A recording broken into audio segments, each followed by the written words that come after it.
Barrister সুমনের আপাতত অচিরেই বা অতি শীঘ্রই মুক্তির কোনো সম্ভাবনা নেই, কেননা ওনার বিরুদ্ধে টোটাল যে 7টি মামলা ছিল তার মধ্যে মাত্র 2টি মামলাতে ওনার যে হাইকোর্টে জামিন দিয়েছিল সেই জামিন বহাল রেখেছে মহামান্য আপিল বিভাগ।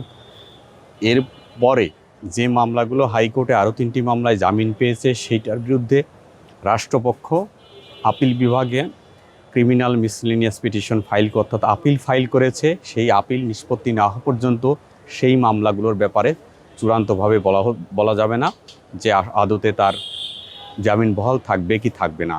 এর বাইরে আরও 2টি মামলা রয়েছে, যে 2টি মামলা আমরা মহানগর দায়রা আদালতে জামিনের আবেদন করেছি এবং আমরা প্রত্যাশা করছি ন্যায় বিচারের বিষয়টি বিবেচনায় নিয়ে আদালত তার জামিনের বিষয়টি বিবেচনা করবে এবং জামিন মঞ্জুর করবে বলে আমরা মনে করি। In the heart of the city rises a destination built for greatness. International Convention City, Bosundhara. Life takes a new course.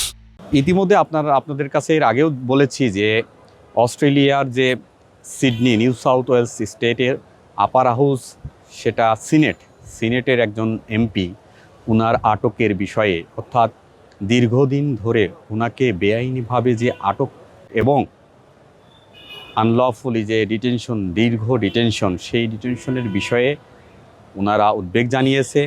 তার মানবাধিকারের বিষয়টি, তার স্বাস্থ্যের বিষয়টি, তার কারাগারে থাকাকালীন সময়ে খাদ্য ও সুচিকিৎসার বিষয়ে ওনারা উদ্বেগ প্রকাশ করেছিলেন এবং সাথে সাথে এও বলেছিলেন তাদের পার্লামেন্টে, স্টেট পার্লামেন্টে, পরবর্তীতে অস্ট্রেলিয়ার ফেডারেল পার্লামেন্টেও বিষয়টি সে দেশের শ্যাডো মিনিস্টার জেমি শেপি উল্লেখ করেছেন। পাশাপাশি বলেছেন যে ব্যারিস্টার সুমন বাংলাদেশের স্ট্রং ভয়েস ছিল ফর দ্য পোর পিপুল, সাধারণ মানুষের জন্য বিভিন্ন সামাজিক কর্মকাণ্ডে তার যে ভূমিকা ছিল এবং সামাজিকভাবে যে সোচ্চার ছিল, সাধারণ মানুষের পক্ষে কাজ করার তার এলাকাসহ বিশেষ করে তার যে একটা বিশাল ফ্যান ফলোয়ার্স রয়েছে, তার সামাজিক বিভিন্ন ভূমিকার বিষয়ে, তার এলাকার উন্নয়ন, ব্রিজ নির্মাণ, রাস্তা নির্মাণ সহ বিভিন্ন উন্নয়ন কর্মকাণ্ডে তার নিজস্ব অর্থায়নে যে ভূমিকা ছিল, সেই বিষয়টি বিশেষভাবে উল্লেখ করা যেতে পারে। অস্ট্রেলিয়ার ফেডারেল পার্লামেন্ট তার উদ্বেগের যখন জানিয়েছেন, সেখানে তিনি উল্লেখ করেছেন তার মানবাধিকার সহ এই যে সামাজিক কর্মকাণ্ড, তার যে ভূমিকা, সেই বিষয়টি তিনি সেই পার্লামেন্টে তার উদ্বেগের জানানোর সাথে সাথে এই বিষয়গুলো উল্লেখ করছেন।